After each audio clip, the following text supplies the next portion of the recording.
Saudara-saudaraku yang terkasih, ketika saya mempersiapkan khotbah ini, saya baca berkali-kali dan saya pun sampai merinding dan akhirnya menangis.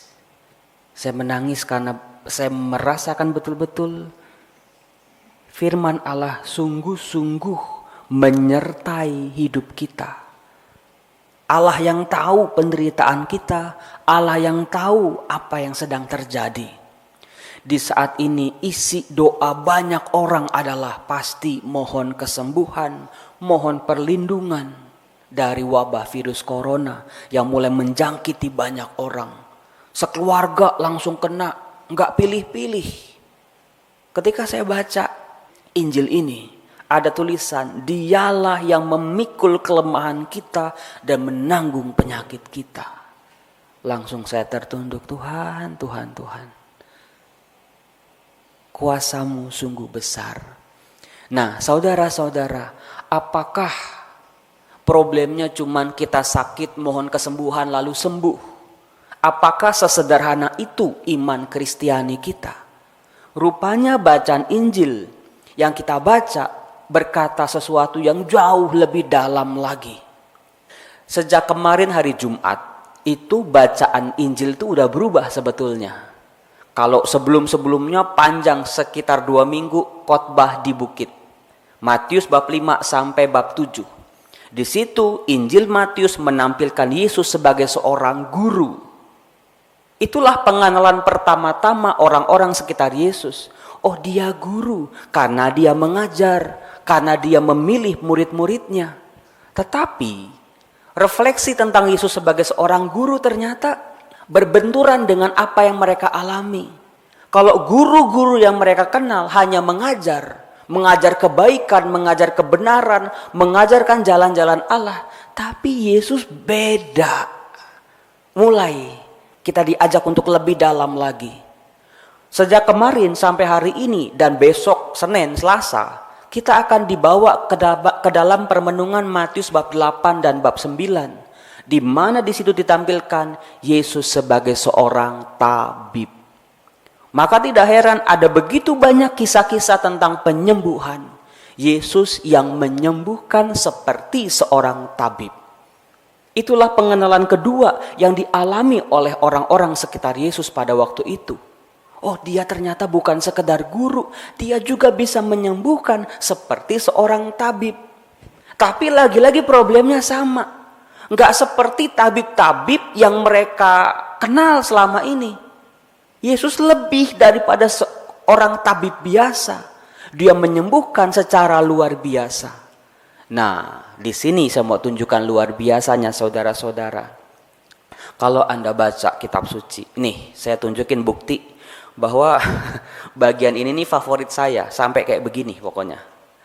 Kalau kita baca Matius bab 8, kita akan bertemu dengan seorang sakit kusta yang datang kepada Yesus. Injil hari kemarin berkata apa? Tuhan, jika Tuhan mau, Tuhan dapat mentahirkan aku.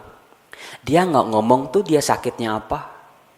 Mungkin dia merasa, ini kan lihat tanganku aja udah kelihatan aku tuh sakit kusta. Tapi dia nggak ngomong dia sedang menderita apa, dia sedang sakit apa. Dia nggak ngomong tuh.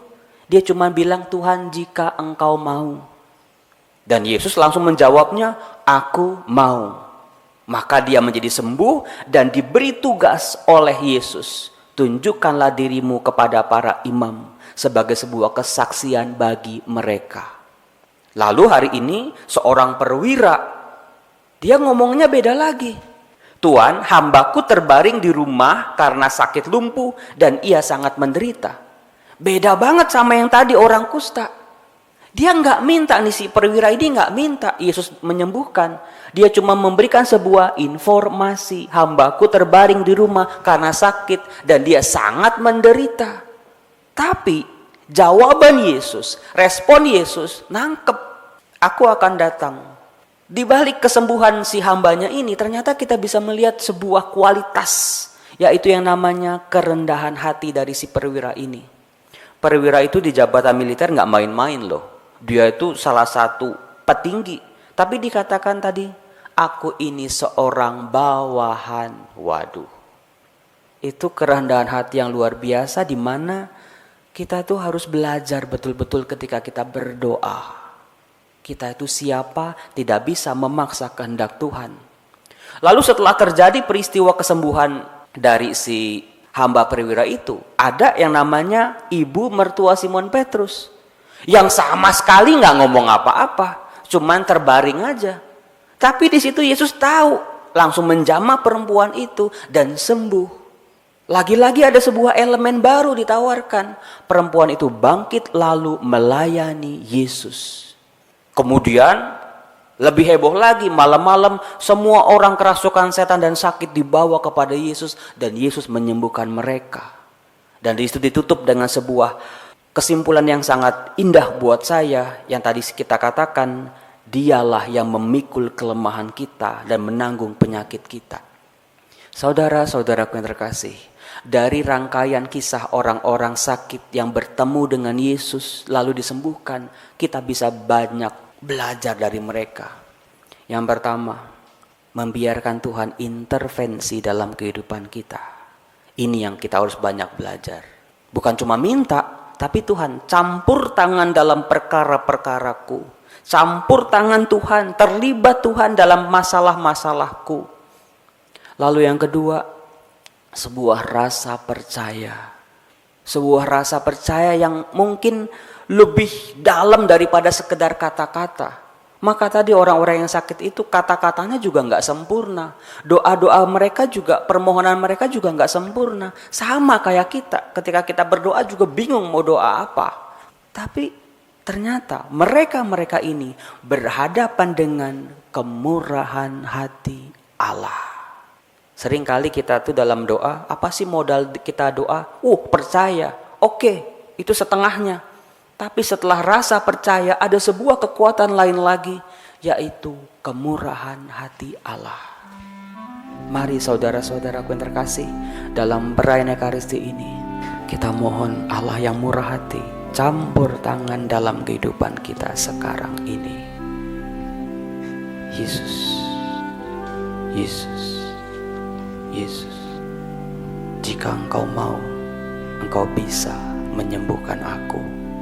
Tuhan, inilah masalahku, inilah sakit penyakitku, inilah penderitaanku.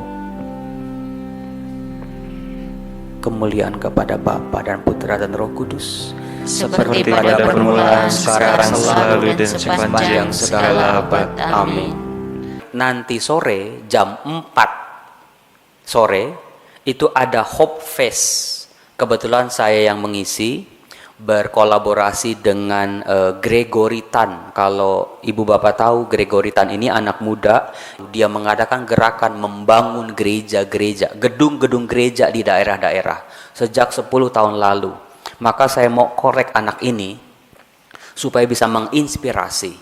Ajak anak-anak muda di rumah, anak-anak juga orang-orang muda ikut nonton supaya bisa terinspirasi dengan kisah-kisah panggilan. Ternyata masa muda itu juga bisa melakukan sesuatu yang hebat bersama Tuhan. Jam 4 sore di Puspa Samadi juga, atau di Hidup TV, atau di OMK KAJ, di YouTube-nya mereka. Saya tunggu nanti.